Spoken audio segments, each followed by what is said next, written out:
운동, 즉, 뭐, 마라톤이나 조깅, 마라톤 같은 걸 뛰어보면요. 반드시 어느 정도 뛰다 보면 너무나 힘든 상태가 나타나요. 그거를 사점, 즉, 죽는 점, 데드 포인트라고 말하죠. 근데 실제로 잘못하면 죽기도 해요, 거기서. 왜 그럴까요? 이제 운동을 하면 산소를 미리 숨을 들이셔가지고 하는 게 아니잖아요. 그죠? 뛰고 나서 산소가 부족하니까 헐떡헐떡 숨을 쉬면서 빚을 갚아요. 그래서 그걸 산소 부채량이라고 합니다. 산소 부채량을 많이 짊어지고 가다가 최고로 빚이 많이 생길 때가 있을 거 아닙니까? 그때가 바로 사점인 것이고, 또 이렇게 달리기를 하면요, 이 젖산이라는 노폐물이 나와요. 뭘 태워야 되니까 글리코겐이라는 그 영양물질을 태우고 나면, 그래서 근육이 움직이는데, 그걸 태우고 나면 젖산이라는 노폐물이 나와요. 산자가 들어가는 거 보니 산성이잖아요. 그래서 젖산이 많이 분비되다 보니까 몸이 얼마나 괴롭겠습니까? 산성화되는 거죠. 아주 극도의 산성화가 돼요.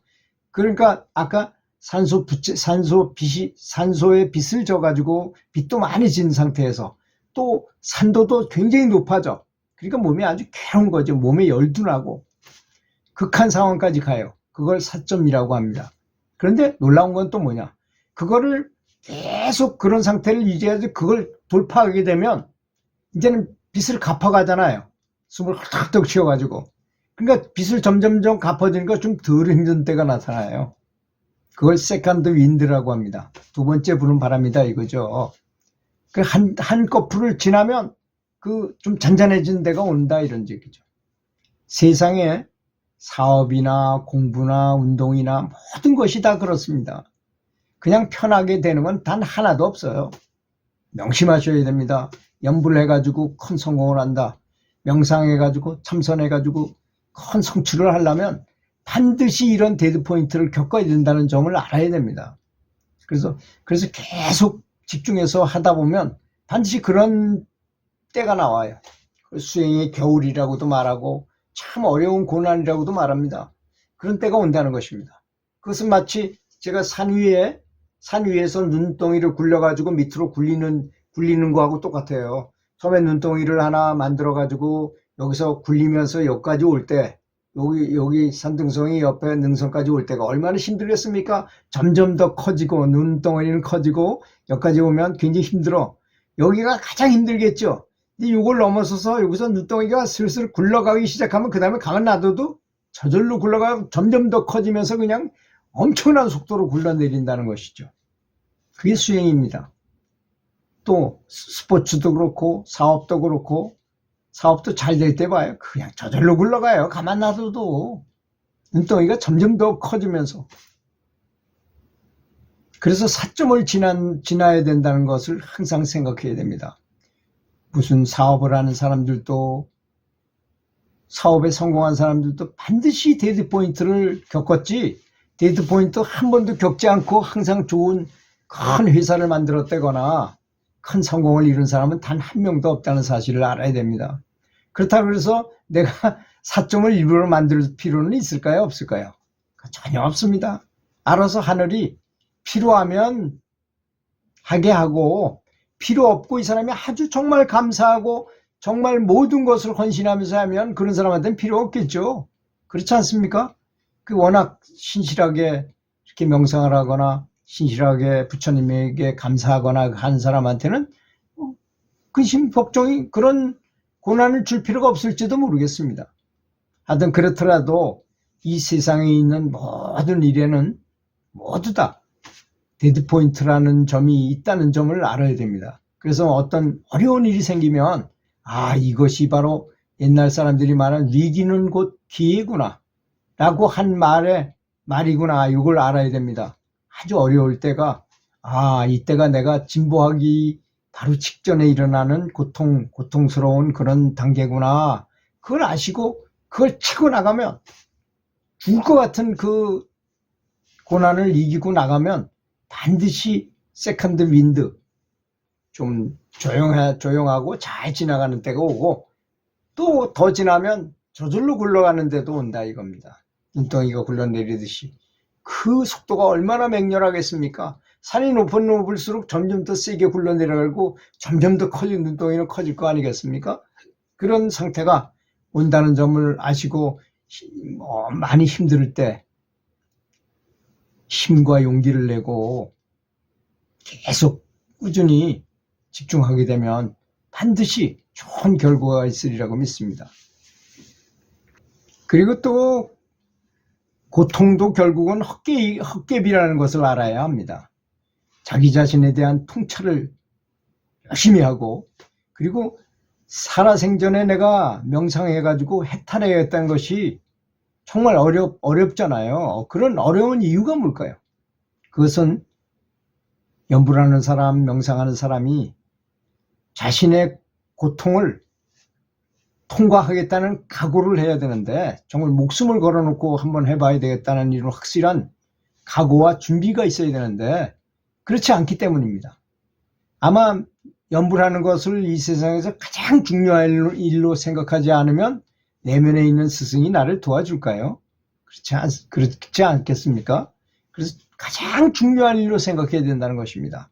이것이 안 되면 이 사람은 죽을 것 같다라는 비상사태를 선포하게끔 내면의 스승한테 그렇게 느끼게끔 행동을 해야 된다는 것입니다.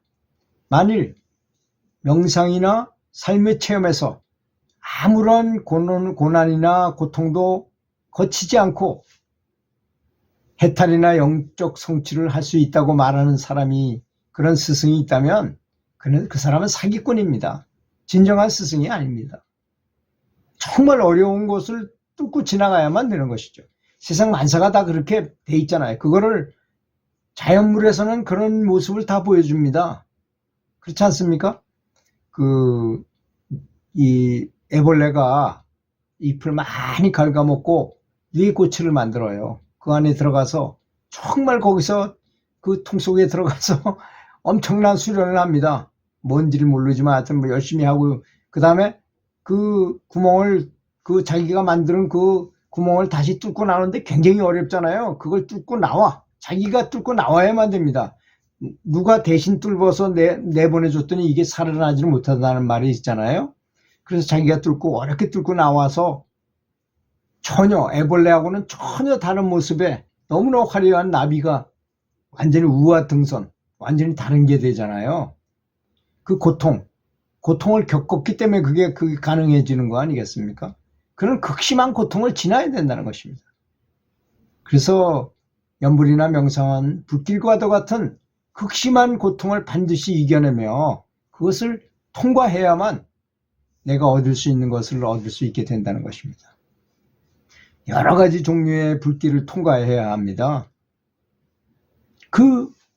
내가 만나는 고통의 고난의 불길 속에서 에고가 떨어져 나가게 되죠. 저도 여러 번 얘기했지만 장성한 딸자식이, 예쁜 딸자식이 사망을 하는 바람에 정말 큰 고통을 겪었어요. 진짜 큰 정신적인 고통을 겪었습니다. 그 전까지만 해도 명상하면 다 되는 줄 알았어요, 모든 일을. 근데 명상이 전혀 안 되더라고요. 슬퍼도 너무너무 슬프니까 도저히 명상에 집중이 안 되더라고요. 그래서 그걸 이기기 위해서 명상하고자 한다는 게 아니라 내가 살기 위해서, 그냥 너무 고통이 심해서 내가 살아나기 위해서 감사를 했어요. 감사 훈련을 했어요. 또 찬송가도 부르고 기도도 막 소리내는 기도도 했어요. 그 효과가 있더라고요. 우리는 교회 다니는 사람들이 기도 막 말로 하면 뭐 중언부언하는 것 같고 별거 아닌 것 같고 하지만 직접 제가 해보니까 효과가 있더라는 것입니다. 굉장히 효과가 있더라고요. 마음을 굉장히 유안을 주고 마음이 차분해지고 안정이 됨을 느꼈어요. 그래서 큰 혜택을 받았습니다. 그런 불길을 통과해야 하니까 점점 내 에고가 줄어들고 내가 진보한다는 것을 느끼게 되더라고요.